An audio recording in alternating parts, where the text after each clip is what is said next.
Hello everyone, आप सभी का स्वागत है अंकित कोचिंग क्लासेस की इस शानदार वीडियो में। फ्रेंड्स, आज की वीडियो में हम पढ़ेंगे प्रश्नावली 4.4 का क्वेश्चन दूसरे का पहला। तो इसमें हम सबसे पहले आपको एक इन्फॉर्मेशन देना चाहेंगे कि दोस्तों आप ये लिख कर ले लीजिएगा कि दोस्तों इस साल एक क्वेश्चन आपके एग्जाम में आने वाला है, क्योंकि दोस्तों इसमें आपके दो क्वेश्चन है। एक तो पहला ए वाला है, इसी का दूसरा है आपसे के का मान पूछ सकता है, पी का मान पूछ सकता है आपसे। जिस प्रकार इसमें के का मान पूछा गया है, आपसे कुछ किसी भी संख्या का मान पूछा जा सकता है, तो आपके लिए एक क्वेश्चन बहुत इंपॉर्टेंट होने वाले हैं, क्योंकि इसी के बेस पर आपके एग्जाम में पूरे 4 नंबर का एक क्वेश्चन तैयार किया जाएगा और वो आपको देखने को मिलेगा। तो हम आपको इसे इस प्रकार सॉल्व करना बताएंगे कि आपको बहुत इजी लगेगा। तो दोस्तों पहली वीडियो शुरू करते हैं और इसका पहला क्वेश्चन स्टार्ट करते हैं। तो इसने हमसे कहा कि निम्न प्रत्येक द्विघात समीकरण में के का ऐसा मान ज्ञात कीजिए कि उसके दो बराबर मूल हों। यदि आपको हमारी राइटिंग से थोड़ा डिस्टर्ब हो आप लोग, तो आप क्या कर सकते हैं, आप अपनी बुक में देख सकते हैं क्वेश्चन और पढ़ सकते हैं। हम यहाँ से समझाने के बेस पर आपको यहाँ पर लिखकर क्वेश्चन बताते हैं। तो दोस्तों उसने हमसे क्या कहा कि द्विघात समीकरण में के का ऐसा मान ज्ञात कीजिए। अब यहाँ पर हमें के का मान ज्ञात करना है फ्रेंड्स, तो के का मान ज्ञात करना है, लेकिन उससे पहले उसने क्या कहा कि उसके दो बराबर मूल हैं। आपको क्वेश्चन में एग्जैक्ट यही कंडीशन पकड़नी है, उसके दो मूल हैं, उसके काल्पनिक मूल हैं, उसके बराबर मूल हैं। लेकिन आपको एग्जाम में बस इतना चीज याद रखना पड़ेगा कि आपको एग्जाम में उस जे दो बराबर मूल हैं, जे दो बराबर मूल हैं।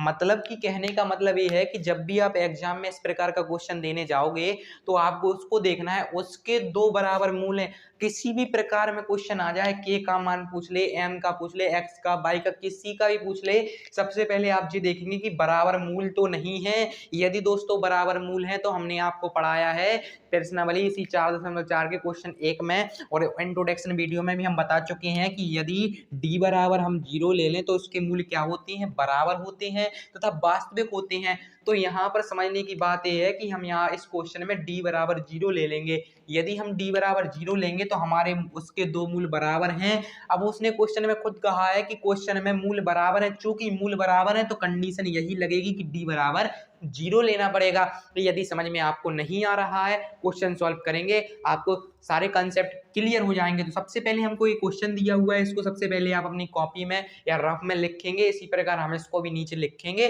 तो सबसे पहले यही करते हैं, फिर हम आपको आगे बताते हैं। अब आप देख सकते हैं कि सबसे पहले हमें समीकरण दिया हुआ है 2x² प्लस का kx प्लस का 3 इक्वल 0। यहाँ से हम क्या करेंगे, आपको पता होना चाहिए कि यहाँ से हम a b तथा c का मान निकालते हैं। अब जिस लोगों ने हमारी पुरानी वीडियो देखी होंगी तो उनको पता होगा कि a b c और a मान हम किस प्रकार निकालते हैं। तो इसके लिए हमारा एक फॉर्मूला प्रयुक्त होता है, जो कि हमारा होता है ax² प्लस का bx प्लस का c बराबर 0। मतलब कि x² का गुणांक a का मान होता है, x का गुणांक b का मान होता है, बचा कुचा c का मान होता है। तो यहाँ पर इस सूत्र की मदद से हमें क्या मिलेंगे, a b c के मान मिलेंगे। तो यहाँ पर a का मान हमारा क्या होना चाहिए, आप बता सकते हैं। a का मान हमारा 2 होगा। 2 क्यों होगा, क्योंकि x² का गुणांक a का मान कहलाता है, x² का गुणांक 2 है तो ये a का मान हो जाएगा। तो फ्रेंड्स यहाँ पर 2 आएगा, ना कि 12 आएगा।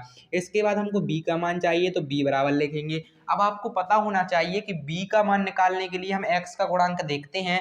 तो यहाँ पर x का गुणांक k है, तो दोस्तों यहाँ पर हमें b का मान k मिल गया। इसके बाद हम कॉमा लगाएंगे और आपको इतना तो पता होगा कि c का मान क्या होता है, बचा कुचा।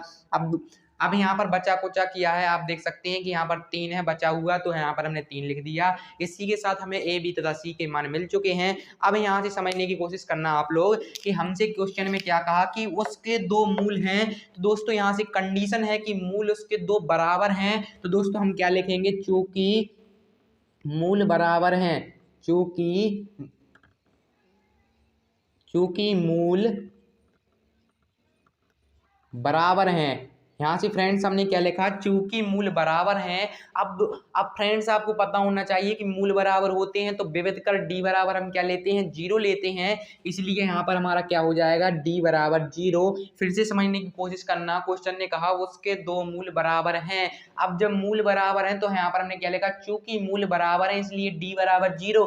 अब दोस्तों आपको यही समझना होगा कि d बराबर हमने 0 क्यों लिया। d बराबर 0 हमने इसलिए लिखा क्योंकि मूल बराबर हैं, और अब d बराबर हम 0 ही क्यों लेते हैं और कुछ क्यों नहीं लेते, तो आप हमारे इंट्रोडक्शन वाली वीडियो में देख कर आइएगा कि d बराबर 0 हम कब लेते हैं। हम d बराबर 0 तभी लेते हैं जब हमारे मूल बराबर होते हैं। I hope concept is clear. Next हम आगे बढ़ेंगे तो हम यहाँ से अब क्या करेंगे, हम विविधकर का फॉर्मूला खोलेंगे और इसमें d बराबर 0 रख देंगे। अर्थात कहने का मतलब है कि बराबर में हम d रख देंगे, तो यहाँ पर d बराबर हमारा फॉर्मूला होता है b वर्ग माइनस का 4ac और बराबर में हमारे पास क्या आ जाएगा 0।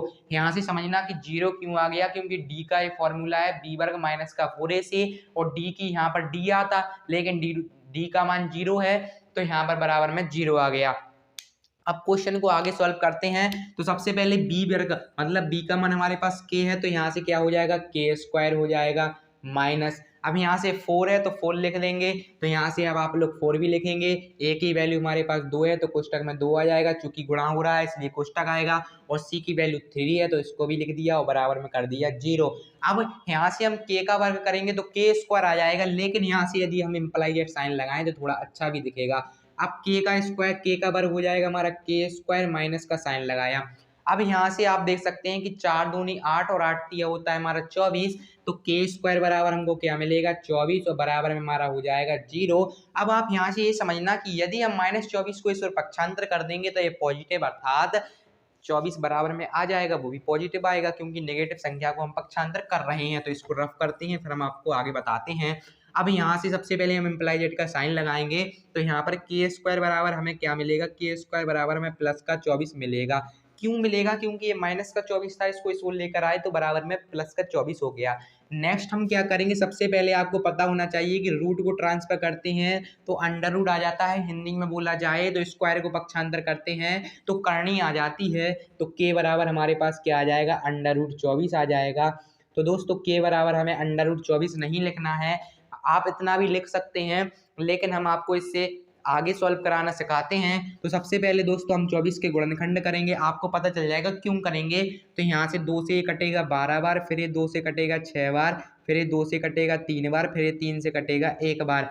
अब दोस्तों यहाँ से देख सकते हैं वर्ग में हमेशा जोड़ा बनता है, तो यहाँ पर जोड़ा बन गया है, किसका बन गया 2 का। तो दोस्तों यहाँ से हम लिख सकते हैं इसको 2 रूट में 6, क्योंकि दोस्तों जब इन दोनों का जोड़ा नहीं बनेगा तो ये रूट के अंदर रह जाएंगे, तो 3 दूनी 6 और 2 का जोड़ा बन गया तो ये बाहर आ गया। तो दोस्तों k का मान हमारे पास क्या आ गया 2 रूट 6 आ गया और यही हमारा आंसर होगा। I hope concept is clear, because ये क्वेश्चन हमने आपको बहुत बढ़िया तरीके से बताया है। रिवाइज करते हैं, नेक्स्ट वीडियो में दूसरा क्वेश्चन करेंगे ताकि कॉन्सेप्ट इज क्लियर हो सके। तो आप देखना, सबसे पहले हमको क्या कहा था, उसने समीकरण दिया था उसको हमने लिखा बराबर में 0 था, उसके बाद हमने ABC के मान कहाँ से निकाले, इस समीकरण इस सूत्र से निकाले। इसके बाद देखना दोस्तों उसने दो मूल बराबर थे, चूंकि मूल बराबर थे इसलिए हमने d बराबर 0 लिया और आप सामने हमने कुछ नहीं किया, मान रख दिया और हमें k बराबर 2 रूट 6 आ गया।